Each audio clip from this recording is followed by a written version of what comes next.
क्या solar panel पर पड़ने वाली धूल और मिट्टी से इसकी परफॉर्मेंस पे फर्क पड़ता है कि नहीं? कि जो आबहवा है वो साफ, खुशगवार और गर्म है। यहाँ पे अक्सर बारिशें होती रहती हैं और यही बारिशें सोलर पैनल को धूल और मिट्टी से साफ करने में अहम किरदार अदा करती हैं। इस्लामाबाद और बहावलपुर की आबहवा में काफी फर्क है और बहावलपुर एक रेगिस्तानी इलाके में वाक़ है जहाँ पे बारिशें न होने के बराबर होती हैं और यहाँ पे आए दिन धूल और मिट्टी के तूफान आते रहते हैं, जिसकी वजह से अस्सलाम वालेकुम दोस्तों, वेलकम टू इलेक्ट्रोमैक। दोस्तों आज के टॉपिक में हम डिफाइन करेंगे कि क्या सोलर पैनल पर पड़ने वाली धूल और मिट्टी से इसकी परफॉर्मेंस पे फर्क पड़ता है कि नहीं। तो आइए दोस्तों इसको डीपली समझते हैं। रिसेंटली एक इंटरनेशनल रिसर्च टीम ने national university of science NUST के साथ मिलकर पाकिस्तान के दो मुख्तलिफ शहरों में सोलर पैनल पर पड़ने वाली धूल और मिट्टी के ऊपर तजर्बा किया, जिसपे उन्होंने दो मुख्तलिफ सिटीज चूज किए जिनके आबहवा में एक दूसरे की निस्बत काफी फर्क था। दोस्तों साइंटिस्ट ने आबहवा के तनासब से जो पहला सिटी चूज किया जहाँ पे उन्होंने तजर्बे के लिए पहला सोलर सेटअप लगाया वो इस्लामाबाद सिटी था। दोस्तों साइंटिस्ट के कहने के मुताबिक इस्लामाबाद की जो आबहवा है वो साफ, खुशगवार और गर्म है, जिसका सालाना एवरेज दर्जा हरारत 20.3 सेंटीग्रेड है और उनका कहना था कि यहाँ पे अक्सर बारिशें होती रहती हैं और यही बारिशें सोलर पैनल को धूल और मिट्टी से साफ करने में अहम किरदार अदा करती हैं। और दोस्तों साइंटिस्ट ने जो दूसरा सिटी चूज किया जहाँ पे उन्होंने दूसरा सेटअप लगाया था वो बहावलपुर सिटी था, क्योंकि दोस्तों इस्लामाबाद और बहावलपुर की आबहवा में काफी फर्क है और बहावलपुर एक रेगिस्तानी इलाके में वाक़ है जहाँ आबहवा अक्सर औकात खुश्क रहती है और यहाँ पे बारिशें न होने के बराबर होती हैं और यहाँ पे आए दिन धूल और मिट्टी के तूफान आते रहते हैं, जिसकी वजह से यहाँ की दर्जा हरारत सालाना एवरेज के मुताबिक 26.1 सेंटीग्रेड होती है। दोस्तों साइंटिस्ट ने दोनों शहरों पे तजर्बे के लिए जो सोलर पैनल लगाए उन सोलर पैनल्स के ऊपर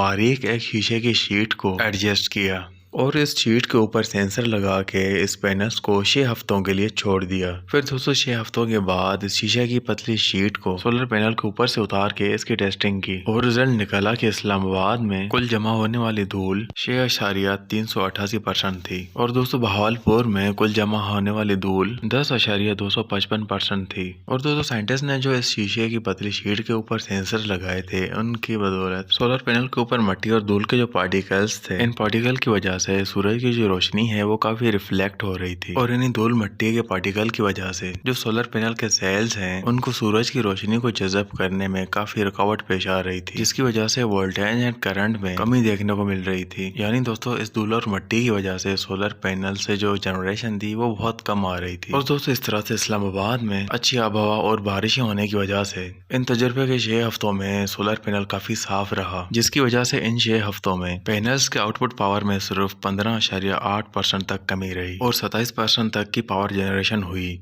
और दोस्तों इस्लामाबाद की बनस्बत बहावलपुर में इन 6 हफ्तों में सोलर पैनल के ऊपर काफी गिरदोगबार धूल मिट्टी नजर आई, जिसकी वजह से इन 6 हफ्तों में उसकी आउटपुट पावर में 25.40% की कमी हुई और सिर्फ 14% तक की पावर जनरेशन हुई। दोस्तों इस तहकीक से हमें ये पता चला कि चाहे कितनी ज्यादा गर्म और तेज धूप क्यों ना हो, जब तक सोलर पैनल्स के ऊपर धूल और मिट्टी जमी हुई होगी हमें तेज धूप में भी सोलर सिस्टम से कम जनरेशन मिलेगी, जिसकी वजह से हमारी बैटरीज भी प्रॉपर चार्ज नहीं होंगी और हम सर पे हाथ रख के बैठ जाएंगे कि इतना खर्चा करने के बावजूद भी हमारा सोलर सिस्टम सही से काम नहीं कर रहा। तो दोस्तों अगर आपके पास आपके यहाँ सोलर सिस्टम लगा हुआ है और आप अपने सिस्टम से मैक्सिमम पावर लेना चाहते हैं तो तकरीबन 6 हफ्तों के बाद अपने पैनल्स की सफाई को यकीनी बनाएं। दोस्तों आज के इस वीडियो में आपको कोई नया करने को मिला है या फिर आपने नया कुछ जाना है, नया कुछ सीखा है तो अपनी राय का इजहार कमेंट्स बॉक्स में दीजिएगा। मिलते हैं नेक्स्ट वीडियो में, अपना बहुत सारा ख्याल रखिएगा। अल्लाह हाफिज।